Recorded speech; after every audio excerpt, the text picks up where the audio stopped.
Dear friends, மிகவும் கருத்தாய் என்னோடு கூட ஒரு 5 நிமிடங்கள் நேரங்களை நீங்கள் செலவிடுவீர்களானால் கண்டிப்பாக உங்கள் ஆவிக்குரிய வாழ்க்கையில் ஒரு பெரிய மாற்றத்தை, முன்னேற்றத்தை என் ஆண்டவர் கொடுப்பேன் என்று வாக்கு பண்ணுகிறார்.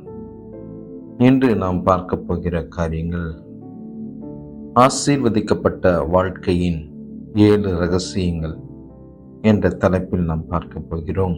இதற்கு ஆதாரமாக உபாகமம் 28 அதிகாரம் 2 இவ்வாறாய் கூறுகிறது: நீ உன் தேவனாகிய கர்த்தருடைய சத்தத்திற்கு கீழ்ப்படிந்தால் இந்த ஆசீர்வாதங்கள் எல்லாம் உன்மேல் வந்து பலிக்கும் என்று வார்த்தை சொல்லுகிறது. தேவனுக்கு கீழ்ப்படிதல் என்பது மிக மிக முக்கியமான காரியம். ஆபிரகாம் தேவனுக்கு கீழ்ப்படிந்ததால் ஆசீர்வதிக்கப்பட்டார். நாமும் கர்த்தருடைய வார்த்தையை கேட்டு அதன்படி வாழும்போது நாமும் ஆசீர்வதிக்கப்படுவதற்கு கண்டிப்பாக அது உதவியாக இருக்கும். கீழ்ப்படிதல் ஆசீர்வாதத்தின் வாசல். தேவனை முதன்மைப்படுத்தல் வேண்டும்.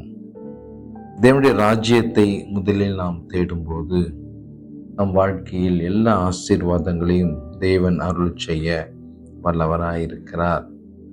மூன்றாவதாக விசுவாசத்தோடு நடக்க வேண்டும். விசுவாசம் இல்லாமல் தேவனை பிரியப்படுத்த முடியாது என்று வேதம் சொல்கிறது. எல்லா காரியத்திலும் தேவன் எனக்கு உதவி செய்வார் என்ற நம்பிக்கையோடு நிச்சயத்தோடு வாழ பழக வேண்டும். நான்காவதாக தசமபாகம் மற்றும் காணிக்கை. தேவனுடைய ராஜ்யத்திற்கென்று, ஊழியத்திற்கென்று நீங்கள் கொடுக்கிறவர்களாய், விதைக்கிறவர்களாய் மாற வேண்டும். மல்கியா 3 அதிகாரம் 10 கூறுகிறது. பரிசுத்த வாழ்க்கை வாழ வேண்டும்.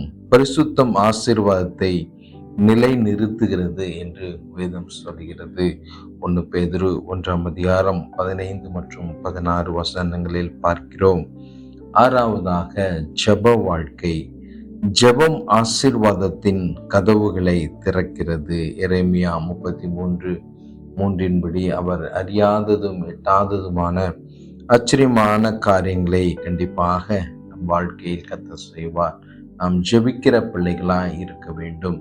தேவனிடத்தில் நாம் நல்ல ஒரு உறவில், நல்ல ஒரு இன்டிமேசி நம் வாழ்க்கையில் தேவ உறவில் நாம் நிலைத்து நிற்கும் போது நாம் கேட்கிறது எதுவோ அதை பெற்றுக்கொள்வோம் என்று வேதம் சொல்கிறது. ஏழாவதாக நன்றி உள்ள இருதயம் உள்ளவர்களாய் இருக்க வேண்டும். எப்பொழுதும் தேவன் செய்த நன்மைகளை நினைத்து அவரை துதித்து அவரை மகிமைப்படுத்துகிறவர்களாய், அவரை மற்றவர்களுக்கு நாம் அறிவிக்கிறவர்களாய் இருக்க வேண்டும்.